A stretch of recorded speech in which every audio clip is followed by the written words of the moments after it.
Welcome into OutKick the Show. I am your fearless leader, Clay Travis. If you're looking down at your watch and you're thinking to yourself, wait a minute, this guy's a little bit late today. It's been a day. A good day, but a busy day. I started with Buck Sexton, the new show. Biggest radio launch in the history of radio is what I have been told. We are now on from 12 to 3 Eastern every day, 9 to 12 on the West Coast, 10 to 1 Mountain, 11 to 2 Central Time. Check your listings. We are on in your city. We are on in your state. If you cannot find it, you can stream us at clayandbuck.com. You can also go subscribe to the podcast, which is now up. If you search out my name, Clay Travis, if you search out Clay and Buck on iTunes, Spotify, all those places, Day one of the show is now up. We had an earlier show than normal on Fox Bet Live. I just finished it. Right now, my plan is to be with you guys at 3 o'clock every day this week and continue to be a 3 o'clock afternoon performer. I was on Fox and Friends this morning. I'll be on Laura Ingraham tonight talking about a variety of different subjects. Your boy is running around like crazy. I appreciate all of you for continuing to be big fans and supporters of OutKick. All right, let's dive into the biggest story that is out there. The Supreme Court, in a 9-0 decision written by Justice Gorsuch, said that the NCAA is violating antitrust law in the way that it compensates all of the players in college athletics. There was also a concurrence which was written by Brett Kavanaugh. You know, all the Blue Check Brigade members who are super upset with the fact that we have this situation going on at all, that Brett Kavanaugh is a Supreme Court justice. This was one of the moments that helped to red pill me in the way that this story was covered. And I want to dive into it and talk about the larger issues at play. But in particular here, let me hit you with what Brett Kavanaugh had to say in his concurring opinion, and I am reading from this. To be sure, the NCAA and its member colleges maintain important traditions that have become part of the fabric of America. Game days in Tuscaloosa and South Bend, the packed gyms and stores in Durham, the women's and men's lacrosse championships on Memorial Day weekend, track and field meets in Eugene, the spring softball and baseball World Series in Oklahoma City and Omaha. The list goes on. But those traditions alone cannot justify the NCAA's decision to build a massive money-raising enterprise on the backs of student athletes who are not fairly compensated. Nowhere else in America can businesses get away with agreeing not to pay their workers a fair market rate on the theory that their product is defined by not paying their workers a fair market rate. And under ordinary principles of antitrust law, it is not evident why college sports should be any different. The NCAA is not above the law. That is from Supreme Court Justice Brett Kavanaugh's concurring opinion in this 9-0 decision that has been released earlier today that effectively, I believe, dealt a body blow to existing NCAA issues when it comes to fair play and college athletics. So let's unpack this a little bit and let me explain what it means. First of all, the NCAA, as an existing institution that checks to see whether or not improper benefits are occurring, is effectively over. What I believe going forward is that it will seem insanely antiquated very quickly that the NCAA ever reviewed bank statements or policed whether Johnny Manziel could sell his autographs or Todd Gurley could sign and sell jerseys and shoes, and decided to suspend players based on decisions made such as those. I believe if you look forward, this effectively ends any sort of aggressive enforcement of the improper benefits perspective. Now, what this also is going to do, though, is create an entire cavalcade of lawsuits. And let me explain why. Because right now, what you effectively have in college athletics is sports socialism. Let me explain. The only two programs that make money right now on college campuses are football and men's basketball, by and large. The money that the schools make off of those programs is then rolled back into the athletic department so that all the other athletes get scholarships. In particular, football and men's basketball subsidizes all of women's athletics, which loses a ton of money, and women are getting 85 additional scholarships because no women are getting scholarships to play football. So you have football and men's basketball subsidizing basically the entirety of women's sports. If you are going to allege antitrust violations, which is what the Supreme Court has found, ultimately there are going to be lawsuits asking how payment of players and compensation of players is going to interact with the requirements of Title IX. Right now, under Title IX, all scholarship athletes, male and female, are required to be treated equally in terms of the overall number of scholarships that are given.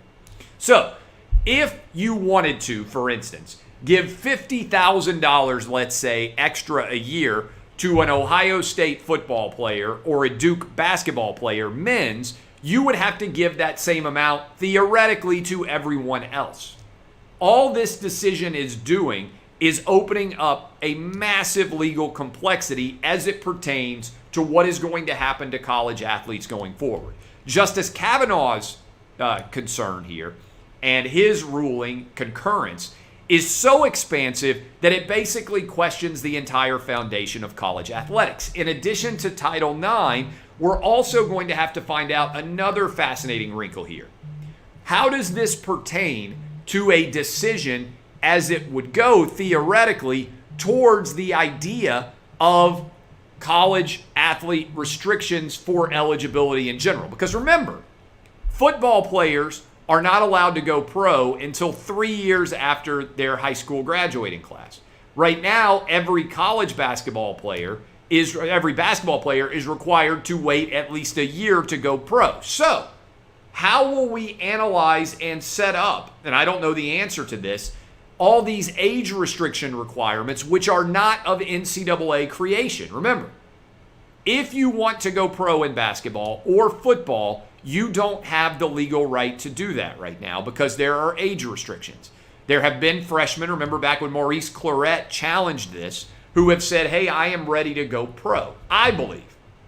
In general, I agree with Justice Kavanaugh here. I am a market-based capitalist. I believe everybody deserves to make as much money as they possibly can off of their talents, particularly in the field of athletics, where your entire career could end on any given play. Okay? The example I always give is if you told me, Clay Travis, you are on track to make $100 million from radio, but your voice could stop working at any moment and you might never make that $100 million, or you could sit out for 6 months and guarantee yourself $100 million. Guess what? I'm sitting out for 6 months and guaranteeing myself $100 million. I've been nervous ever since I sold my company that I was going to die in an airplane crash or a car crash and not be able to cash in the money that I am getting now. That's all taken care of now. But I was nervous as we had these entire discussions. I'm like, man, I don't want to die in an airplane crash and suddenly my family not get all the money that is coming to us over OutKick selling to Fox. I am a capitalist, all right? I believe in people making as much money as they possibly can. But the challenge here is these are nonprofit institutions. The only people that are making a lot of money right now in college athletics are the coaches. How will you reconcile requirements as it pertains to men's football and men's basketball players who are these male athletes are the only real athletes who have value from an economic perspective? In other words, if you were running a college athletics program solely as a business, you wouldn't have any teams other than men's basketball and football. Maybe, possibly you would have women's basketball because some of those can come closer to breaking even. But the only two teams that actually make profits are football and men's basketball. The money that is made off of those schools, again, socialistic style, is rolled into supporting women's athletics and lesser interest men's teams. So how do you reconcile this ruling with all of the Title IX implications and also the age restrictions that exist, plus the name, image, and likeness, which is coming onto the horizon soon? The courts are going to have to tell us, and it is going to be messy. I think it's going to be 5 to 10 years before we figure out exactly how this is playing out. But the NCAA is so unpopular right now that they can lose a ruling 9-0, and they spent $73 million trying to defend their entire notion of amateurism. This has been an absolute long time coming. Fascinating story. Also, speaking of long time comings, if you actually look going forward right now at the data as it pertains, there was a recent straw poll that came out. Who is the most popular, who's the most favored candidate in 2024? These were the top 4 vote getters. Ron DeSantis, Donald Trump, Ted Cruz, Mike Pompeo. I asked you earlier today during the Clay and Buck show, 12 Eastern, 9 a.m. Pacific, 10 a.m. on the Mountain Time Zone, 11 a.m. in my hometown of Nashville where we did the show today. Who would be your top pick of these 4 for 2024? Ron DeSantis got 69%, nice, of the overall vote. Over 60,000 of you voted. Donald Trump got 27%. Ted Cruz got 2%. Mike Pompeo got 2%. Ron DeSantis is the overwhelming favorite of my audience, of the Buck and Clay show audience, and of the OutKick audience in general, based on sharing all of that information. That's a pretty wild lead for DeSantis, who has to get elected, by the way, in 2022, re-elected as the governor of Florida. But I think it speaks to how much people want a fighter and also how much they love the way that Ron DeSantis has led in the state of Florida. I think you have to make Ron DeSantis a substantial favorite right now. A lot can happen in 2022 and 2023 and 2024 before these primaries actually get underway and before the debates get underway and all of those shenanigans, which won't happen until the summer of 2023. But I think you have to start to contemplate what might be happening there. DeSantis, a big favorite right now, going forward in that position. This is a crazy story. There is now a trans Olympian who is going to be competing on behalf of New Zealand. 43-year-old Laurel Hubbard is going to be representing New Zealand, the first transgender athlete to compete in the Olympics. She's going to be doing weightlifting, all right? And so this is pretty crazy. Hubbard transitioned from male to female in 2013 and has already earned a medal. She has a legitimate competition to be able, potentially, to win a medal. So this is creating a situation where 2 identities are colliding. Which matters more? The sanctity of women's athletic competitions or the rights of transgender athletes? Because I don't think anybody out there can argue that if you are transgender, female, deciding to be male, you'll never compete at a high level in any Olympic category. But if you are male and you decide to become female, you still have, particularly in weightlifting, the size and the strength more so of a man in competing against women. And actually, this is why Caitlyn Jenner has said it is unfair for men who transition to women to be able to compete in the Olympics. Imagine what would have happened if Bruce Jenner had gone from winning the decathlon as a man to 4 years later winning the decathlon as a woman. Well, the answer is pretty straightforward and simple. Caitlyn Jenner would have dominated every woman at the Olympics 4 years after Bruce Jenner did it. Because even without all of that testosterone, Bruce Jenner would still be a better athlete as Caitlyn Jenner than any woman would have likely been in the decathlon. And now we're going to have to figure out going forward how to reconcile these 2 identities colliding. Women's athletics, because a lot of the people who are filing lawsuits now are women athletes who have ended up losing to men, or are we going to allow a separation of the sexes to continue to exist? Because if transgender female athletes are able to compete, they have, I believe, a fairly substantial advantage because men are bigger, stronger, and faster than women. And even if you start to strip away their testosterone, these transgender women still have the physical body mass to a large extent that women are not capable of having. In other words, this weightlifter for 35 years was male all the way through to get broad shoulders, height, weight advantage. Anybody who's ever weightlifted knows that how much you weigh and how big you are can have a substantial impact in how much you can lift. And so this is going to the very essence of competition. This is the first transgender female athlete to advance to the Olympics, but it won't be the last. And so the question is going to be asked, and I think it's a fair one, how do you reconcile this going forward? Props to Jon Rahm, by the way. And by the way, I don't think that male athletes who have decided to transition to women should be able to compete against women athletes in the Olympics, in high school, anywhere. I think that is a fundamental unfairness associated with the way that we have competitions. Because men and women are separated. And if men and women were not separated, then women would not win any sporting contest. That's why we have a biological separation. So people say, well, this doesn't impact things very much. Well, it certainly doesn't impact the overall outcome of women who decide to become transgender men. But for men who decide to become transgender women, it calls into question the very essence of competition itself. All right, Jon Rahm won the U.S. Open.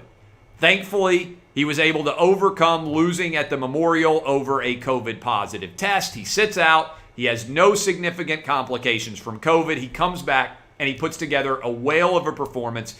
Fantastic putt on 17, fantastic putt on 18 to find his way to the championship, winning the U.S. Open. I think one of the greatest sporting traditions in all of America is the U.S. Open ending on a Father's Day. I hope all of you had great Father's Day out there. I did. I coached Little League Baseball all weekend. Games on Friday, games on Saturday. It was a lot of fun. I've got a 13, a 10, and a 6-year-old, 3 boys. I hope you guys had great Father's Day. One of the coolest parts to me of Father's Day in the world of sports is watching whoever wins the U.S. Open walk off of 18. Their kids or their kid is there, their wife is there, the dad may be there. Being able to see 3 generations celebrating a win like that is incredibly fantastic to see, and I hope we always have that trend. But congratulations to Jon Rahm on winning. I also got to put the white jacket on. I finally won another week at OutKick. So as we look forward there, it is exciting to think about how the British Open may go next month to see who ultimately ends up triumphing there. The NBA had a couple of Game 7s. Ben Simmons was a disaster of epic proportions. I've got some stats for you here. Ben Simmons in the fourth quarter this series went 7 games. 2 for 2 on field goals in Game 1. He didn't attempt a shot in Game 2. He made 1 field goal in Game 3. Didn't attempt a shot in Games 4, 5, 6, or 7. He is making $177 million a year. I've made this argument for some time. Ben Simmons doesn't fit Joel Embiid's game. Simmons cannot shoot.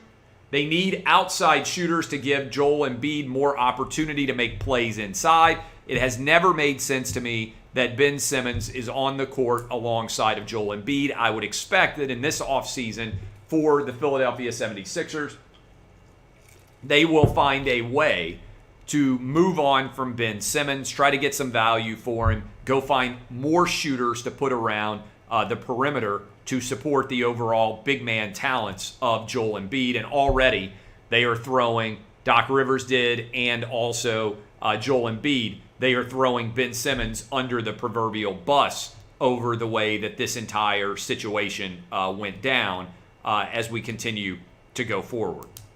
Want to tell you this as we go into my first read here. Going to talk more about the radio show, Tom Brady teeing off on Jimmy G, and what we learned, if anything, from Kevin Durant's performance in the Nets series going up against the Bucks. But first, I want to let you know, erectile dysfunction affects over half of all men, but it doesn't have to make you feel like half of a man.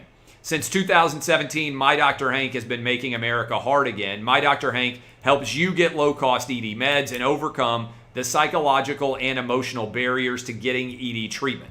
They secure your prescription and then ship it to you discreetly every month from U.S. pharmacies, all for as low as $2 a pill. So don't wait. Join the movement to make America hard again. Go to mydrhank.com/clay and sign up. Tell Dr. Hank I sent you. He'll give you 50% off your first subscription order. That's mydrhank.com/clay. Offer available for a limited time. First new radio show. So much fun. If you're just watching this right now, I appreciate all of you, all the support that we got from our callers, from our listeners. You can go subscribe. Clay and Buck, search out my name, Clay Travis, search out Buck Sexton's name. You'll see the new podcast. It is up. You'll be able to hear all 3 hours of this program. I'm continuing to do this show. I'll continue to write, continue to do Fox Bet Live. Lots of work on the table. As I said, I started off the day doing Fox and Friends early in the morning, and I'm going to finish the day late in the evening doing Laura Ingram's show tonight on Fox News. More work, not less. More Clay, not less. I appreciate all of you, and I'm excited about where we're going to go with that brand new radio show. As I said, we're never going to replace Rush Limbaugh because you don't replace legends. They become icons. Instead, we are just going to continue to fight a lot of the battles that have become so incredibly important going forward in the world of American life. I'm a capitalist. I'm a free speech proponent. I am a believer in Western civilization, and all 3 of those things are rare right now. It feels like certainly in the American media. Did you see Tom Brady teed off on the idea that the 49ers would want to stay committed to Jimmy G? And guess what? It appears that the 49ers did make a mistake being committed to Jimmy Garoppolo. Because think about this for a minute. If Tom Brady had gone to the San Francisco 49ers instead of the Tampa Bay Buccaneers, I think there's a good chance that the 49ers would have ended up champs instead of the Tampa Bay Buccaneers. One of the all-time decisions that may be questioned going forward. San Francisco 49ers had an opportunity to win a Super Bowl. It sounds like Brady was interested in going to play for Kyle Shanahan. They have a great defense. I know that Bosa got injured early in the season. But can you imagine how much difference Brady may have made for the San Francisco 49ers this year? Instead, Bruce Arians, give him credit, and the Tampa Bay Buccaneers made a play for Brady, but Brady teed off a little bit, I think it's fair to say, on Jimmy G and the idea, as he said, that they would want that MFer as opposed to him. That news now getting out. Jimmy G, man, he has been taking body blows as obviously the 49ers have gone out, made the decision to draft over him and end up with a brand new quarterback potentially that they are going to use instead of him. We'll see what happens with Trey Lance going forward. But the 49ers trade up and invested big money in Trey Lance because they no longer believe in Jimmy Garoppolo. Look, I did my chair in the radio studio. I did my show in the radio studio in Nashville from my X chair, and I'm going to continue to do all my work at home from the X chair. Without the perfect chair, you are selling your own productivity short because you're not going to have back support, you're not going to have heat, you're not going to have the ability to sit and be massaged and finish your day feeling as rested as you possibly can. I got to tell you, I love it. I've never had an office chair that looks or feels this good in my life. So comfortable. I can sit for hours and never feel uncomfortable. You can get hooked up today. The X chair hooks you up with great warming technology, massaging technology, and right now, X-Chair on sale for $100 off. Go to xchairclay.com. That's xchairclay.com. Now, the letter X, chair, my name, C-L-A-Y, you get a 30-day guarantee of complete comfort, $100 off, and you can finance your purchase for as little as $30 a month. xchairclay.com, and you get free X wheels if you use the X Wheel Blade Caster code, in addition to $100 off, xchairclay.com. Finally, what did we learn, if anything, from Kevin Durant and the New Jersey Nets, whatever the heck they are? The Nets, they're in Brooklyn now, so they're the New York Nets. With the Nets able to go to Game 7, come within a couple of inches of Kevin Durant advancing his team to the Eastern Conference Finals. Kyrie Irving was injured. Certainly, James Harden was not back to 100% health. Kevin Durant, I believe, proved that he is the best basketball player in the world with his performance in Game 7, even though he didn't win with his performance in Game 5. I think you can make a strong argument. I don't think it's a crazy argument at all that Kevin Durant proved more about himself losing in the semifinals of the Eastern Conference than he did winning titles with the Golden State Warriors. We knew he was a great player. Could he put a team on his shoulders and basically will them to a championship? He almost did it. If you want to focus on a player who didn't live up, Kyrie Irving got hurt. James Harden wasn't healthy. The big three was not much of a trio. And Joe Harris, to me, the biggest missed shot in the game with about 50 seconds left. He got a wide open three. He has to make that shot. That's why he's there. He had an opportunity to win the series for the Nets, much like John Paxson did back in the day, much like Steve Kerr did. That is the Joe Harris role. He's better than both of those players, but he is a shooter. He is there to make wide open shots. He got one inside of the final minute that should have won the Nets the series, in my opinion. Instead, he missed. Giannis now advancing to the Eastern Conference Finals. If you feel bad for anybody, feel bad for Adam Silver because he gets the Nets. He doesn't get the Nets. He gets the Hawks going up against the Bucks, and he gets the Suns going up against the Clippers. Kawhi Leonard now out. This is a messy Final Four for the NBA. The ratings are going to be a disaster. They already alienated everybody in their audience. Nobody is going to watch these Final Four teams. I'm curious to see what actually ends up happening, but the NBA got woke, and now their ratings are going broke. I am Clay Travis, DBAP unless you need to SBAP. I appreciate all your support for OutKick and the new show. Check it out. Search out my name, Clay Travis, on iTunes. You can go sign up. We're trying to get the audio fixed for this, so it'll be available for everyone. Enjoy the evening. I'll be on Laura Ingraham later to make an unbelievably busy Monday finally come to a close. But I appreciate all of you. Thanks for spending the time that you do with OutKick. And one more time, DBAP, unless you need to SBAP. This has been OutKick the Show.